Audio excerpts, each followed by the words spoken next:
Isa pa sa realidad ngayon, hindi natin kailangan ng sobrang daming kaibigan.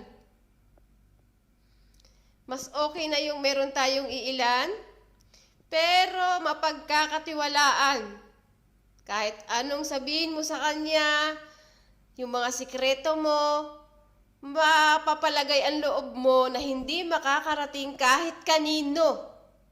Merong iba, ang ganda sa harapan. Wow, puring-puri ka. Ikaw naman, kampante ka.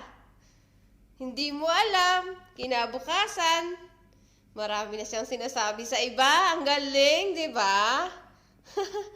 Yun ang nakakaloka. So, napakahirap humanap ngayon ng kaibigan na mapagkakatiwalaan. Totoo yan, guys. So, kung meron tayong iilan, mahalin na natin sila. At isa pa, ang totoong kaibigan, itatrato ka ng maganda. Yung walang halong inggit, walang halong insecurities, at hindi ka ito-tolerate sa mga bagay na mali.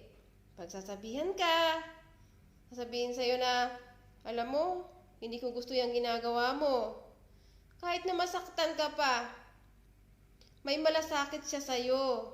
Ayaw niya na mapapariwara ka. Napakasarap niyang kasama. Napakagaan din sa buhay na may kaibigan kang ganyan na hindi natin dapat pakawalan. Hindi tayo pababayaan, tutulungan tayong mag-grow. Natutuwa siya sa mga achievements natin. Bihira ang taong ganyan. Dahil sa panahon ngayon, guys, kahit anong dami ng kaibigan natin, sa oras ng pagsubok, sa oras ng mga problema, iilan lang yung nandyan para sa'yo, para dumamay. Basehan na kasi nila ngayon, kaibigan ka lang nila. Kapag marami kang pera, totoo yan. Aminin man natin at sa hindi. Di na natin alam kung sino yung tunay sa mga nakakahalubilo natin.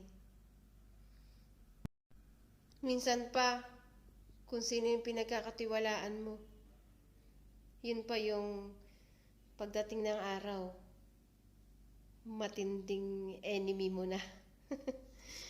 Kaya ingat-ingat tayo sa mga share natin ng mga sikreto at plano sa buhay. Mas mainam na sarilinin na lang natin yung mga bagay na personal. Kaya hindi ako takot na wala akong maraming kaibigan. Oo, nandyan, marunong akong makisama. Pero marunong na akong makiramdam. Basta ako, si Lord na lang palagi ang pinagsasabihan ko. Nakakasiguro ako na hindi ako iiwanan.